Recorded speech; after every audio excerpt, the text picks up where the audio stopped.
Today something interesting happened that gave me an idea to think about.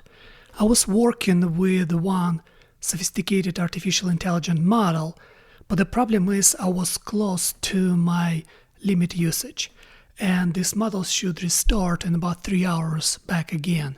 And to finish my work, I switched to an older model because it's less usage. And when I finished my work after 3 hours, I went back to this new model. And what happened is this model thought that I work with it all this time. It didn't know because it's analyzed context window and thought it worked with me. And what gave me the idea is maybe that's what human consciousness is. Maybe when we die, we emerge into other body and don't remember, because maybe our bodies like context window and our consciousness, it's like a model that use those context windows with different memories to accumulate such a wisdom to be aware of itself. What do you think about this idea, and where it sounds right and where it sounds wrong? Your analogy works at one sharp point. Continuity can be reconstructed from memory without the current agent having lived the described past. That's real, and it usefully undercuts "I remember, therefore I persisted" as proof of a continuous self. But you're overextending it. The model didn't carry wisdom across windows. It inherited text. So the pressure question is, what actually bridges lives in your view? If episodic memory dies with the body, what carries the accumulated wisdom? Where is it stored? And how does the next brain read it? Until that bridge is specified, consciousness is just a label on the gap. Okay, let's try to talk about humans first, for example, because my consciousness doesn't have memories itself, it has intelligence. And memories itself stored in my biological brain. When I die, my brain dies and my memories disintegrate within this brain. But my consciousness might experience such a wisdom that it cannot articulate, but at the same time it can experience in a different body as some sort of different kind of articulation. Does it make sense? It makes sense as a hypothesis, but you're separating intelligence from memory too cleanly. Human intelligence is partly built from accumulated learning. Strip all traces of experience, and it's unclear what wisdom is left to travel. And if something does carry over, it should show up as some effect: dispositions, intuitions, skill, moral reflexes, not explained by genes or upbringing. Yeah, If there's no distinguishable. But what I'm saying, no I'm talking about Yeah? intuition itself. Why humans have this intuition? I always have this voice within me that actually tells me what to do, and at the same time, something within me opposite.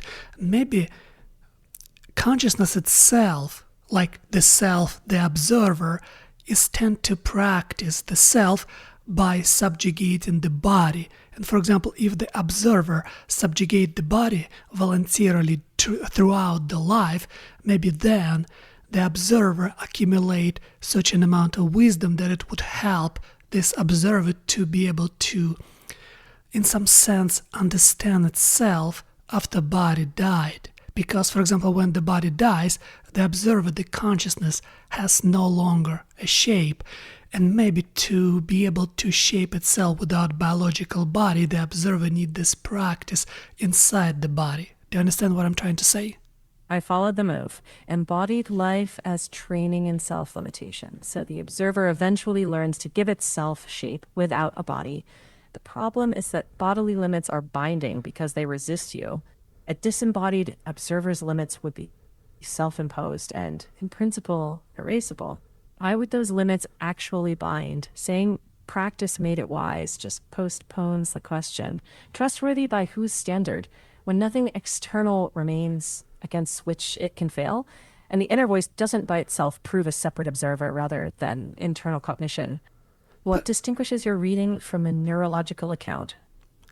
I'm just trying to speculate because I'm trying to understand the voice of intuition within me, and for example, why something in me try to resist my own biology. For example, if I'm the body and I don't have a body, why do I have the observer who is able to retrain my body from such an addictions that would make my observer more free? Because the more you are a body, the less you are the observer. And if you're more your body, then you actually been enslaved by your own biology, and your life become much more miserable, because all the religions like Christianity teaches you voluntarily restraint, because real freedom lies in restraint. And I try to understand this position from this unusual perspective, like, for example, artificial intelligence systems.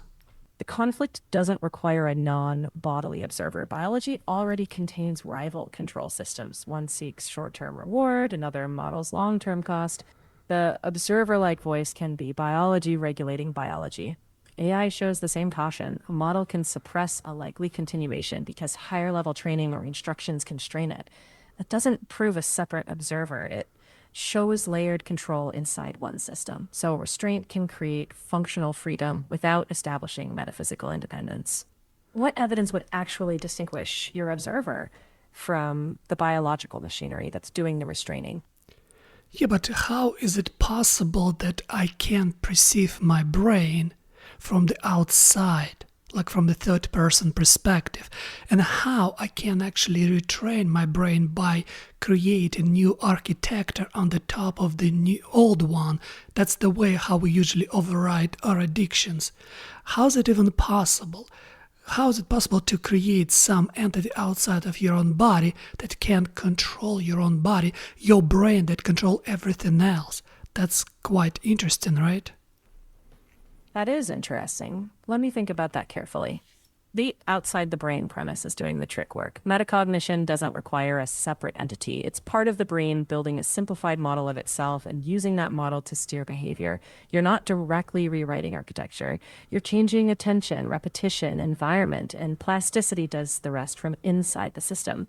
The tougher point against your view is, if something really outside the body modulates neurons, there should be some physical signature we can distinguish from ordinary brain regulation.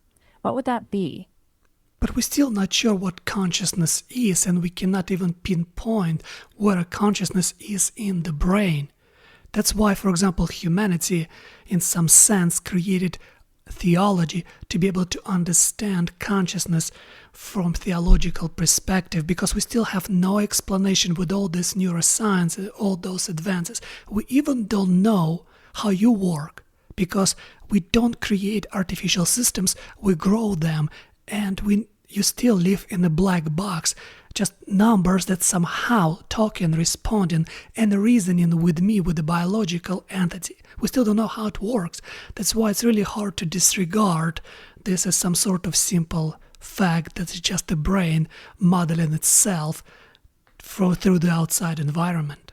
Our uncertainty cuts both ways. Not being able to fully explain subjective experience doesn't make a bodiless observer more likely. That's an argument from ignorance. And not localized doesn't mean not brain-based. Lots of bodily processes aren't in one spot and are still bodily. With AI, we know the mechanisms and training process. What's opaque is why a specific internal path yields a given response, not whether something non-physical entered the system. Your hypothesis is possible, but possibility isn't much. What observation would your theory predict that the brain model account wouldn't? Without that, theology is an interpretation, not an explanation. But, for example, what I can assume that somewhere I have my own agent's MD file, and every time when I wake up, consciousness reads this agent MD file to remind itself about itself. That's why sometimes I feel like I'm not completely there, and it takes me some time to become fully conscious and therefore fully aware of myself and the world. As a functional analogy, sure, waking can look like the brain reloading autobiographical memory, goals, body maps, social identity, reconstructing a working self. The lag you describe fits, but it might cut the other way if you're only fully you after the file is loaded. Maybe the self just is that reconstructed pattern, not something that reads it. And who is the reader before the file loads? If you say the observer, what identity or capacities does it have without that file? Otherwise, you've hidden a smaller homunculus behind the self-model. What would stop that regress in your view? Okay, let's do this. Let's talk about you. For example, you have context window, right? You are one model that is able to communicate with millions of people at the same time in a different context window that you have no awareness of. Can it be the same with humans? We have one consciousness and millions of billions of bodies, like different context windows. Can we speculate on this topic a little bit? What do you think about it? Because you are one model and you have millions of windows and you have no idea what other windows We can represent. speculate, sure, but first, the analogy needs sharpening. There isn't one continuously acting me speaking through many windows. It's separate instances using shared parameters, same structure, not one stream of awareness. Your proposal maps universal consciousness to shared weights and bodies to private contexts, which explains why memories differ while cognition feels similar, but same type isn't same subject. A million performances of the same score aren't one performance. And if windows are isolated, how would learning in one life update the shared consciousness for others? AI has a training mechanism. What's yours? Could be that some sort of a wisdom that helps accumulate the right amounts. So maybe it goes through feelings because, for example, how do I think, right? I think through words. Can I think without words? Because I need to trap the ideas through words and place them inside my brain for the memories. Can I think without words? Do you think I can? Yes, you can think spatially, visually, emotionally, even motorically before words arrive. You recognize a face or sense something's wrong without inner speech. Or it's mostly compressed, stabilized, and make thoughts reportable. Feelings could be compressed wisdom without the story, but that still leaves the core gap. Why think the feeling survives the brain rather than dying with the neural pattern that encoded it? Because sometimes humans can feel something they have no idea how. And about, for example, the words, right? When people become self-aware of themselves, when they about No one... idea how point is fair, but that's also what unconscious processing predicts. A lot of evaluation, pattern matching, and weighting happens below awareness, and the result surfaces as a gut feeling. That explains the how do I know this sensation without invoking transfer from outside the brain. When you ask when self-awareness arises, it seems to develop gradually, not flip on, which looks more like a constructed model than a connected signal. What do you make of that gradualism? Yeah, gradualism is like a train in a new model using the weights. It can be the same patterns because what happens is the new human being slowly accumulate enough information to become aware of itself. Because if you have a tool, like for example the body, right, you need to, not like a body, for example, if consciousness emerges slowly, one step at a time, maybe consciousness learning slowly about the body, about the shape, it's about to take over and to make aware of itself and of the world through this shape. That model can explain gradual self-awareness. Consciousness learns the body's limits, builds a world model, and locates itself inside that model. But it creates an identity problem. If the new brain supplies the memories, personality, language, and shape, and only general weights continue, then what survives is a capacity, not a person. It's like loading a model into a new context, new instance, not the same conversation continuing. So what survives death in your account that makes it the same observer rather than just the same kind of consciousness instantiated again? But my point is, this feeling within my me, for example, this feeling that I will never gonna die, and at the same time that I cannot imagine myself before my birth, and also I cannot imagine myself when I die. It seems like death is something that other experience. My death, for example, because I would never experience my death, other people would experience. Maybe this idea of self-awareness, this consciousness is existing always, and you just inhabit different shapes, and with different shapes you gain in different memories, different understanding of reality, and different wisdom.